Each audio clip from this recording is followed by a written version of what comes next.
From Cleveland's most accurate weather team, this is 19 First Alert Plus. Sponsored by the man that makes them pay, Tim Misney. Hello there and welcome to your First Alert forecast here. I was trying to show you a camera that's not working.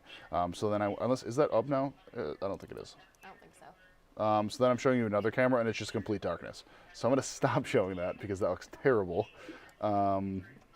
I'd love to give people a little look behind the scenes of my incompetence. I'm really doing poorly right now, Erica. Hold on. It's Friday. All right, Erica's on screen now. Hi, Erica. Hello. It's Friday. Yeah, it's Friday. I was hoping to show you all something of significance.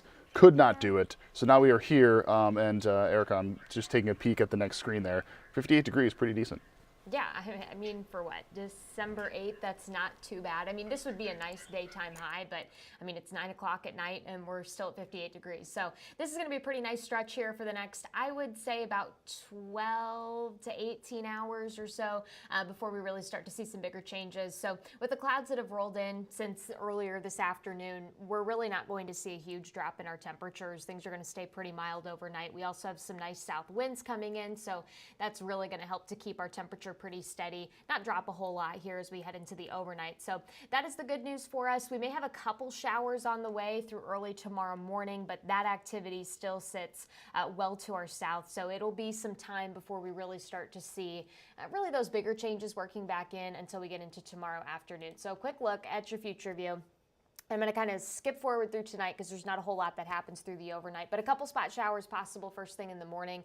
I do think we'll get a few hours through the day tomorrow where you really won't have a whole lot in terms of rain chances going for us, but you'll see temperatures will be back into the upper 50s to lower 60s. That kind of heat is accompanying some pretty gusty winds. We're talking winds that could easily gust 35 plus miles per hour as we go through the day tomorrow. And then what you'll see is this cold front starting to come together.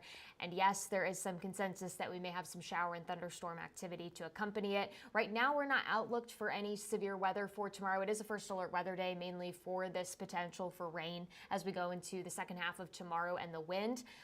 But given temperatures into the upper 50s to lower 60s, we may have just enough energy at this point that if you get something a bit more organized, you wouldn't have to go far to tip the scale to potentially get a short-fused, maybe severe thunderstorm warning out of this system, mainly for gusty winds, but we may have some small hail in the mix as well. So that is something we're really watching closely here in the near term. I'm still waiting on getting a little bit more new data coming in this evening, but really the later we get into tomorrow night and the more that cold front continues to pass to the east, I do think any type of severe threat, if there is any that materializes tomorrow, will continue to diminish, as will the coverage for really any better chances for rain, and that will basically sit off to our east as we head into Sunday. So that has kind of been one of the other bigger forecast trends that we have been monitoring for the second half of the weekend. So again, it is a 19 first alert weather day. We'll say Saturday PM. We're kind of continuing to bump up that timeline just because it does look like we may have some more data supporting the afternoon potential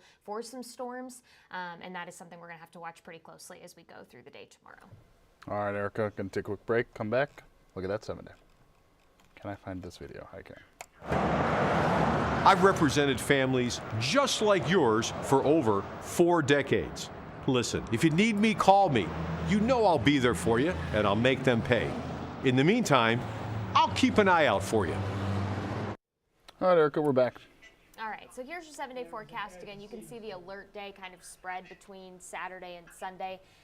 Sunday, it's still a bit of a challenge. I don't think a lot of us will see much in the way of activity, but for our lakeshore communities, especially if you're going to that Browns game, it is going to be windy regardless of whether or not we see much in the way of lake effect activity. But usually when we get scenarios like this and you get that really cold air pulling over Lake Erie, sometimes you can get a little bit of low mist and drizzle, so we'll have to watch that through the afternoon. But I do think a better setup for lake effect snow comes into the picture Sunday night headed into Monday morning, where we could see potentially a couple inches of snow if we get a more organized band to set up through the overnight. So that is something to keep an eye out for early this next week. But other than that, it's a pretty quiet stretch that we're going to enter into Tuesday through about Friday. Yeah, temperatures will be a little bit cooler, but we may actually get some better opportunities to find some sunshine in here, which I think will be pretty welcome given all the cloudiness that we've dealt with the past few days. I will take 30s, 40s, whatever at this time of year, because we're slowly going to be approaching the 15s and 5s. And Hopefully, I don't like that. not for a while. Yeah, agreed. Yeah. Erica, anything else before we let you go?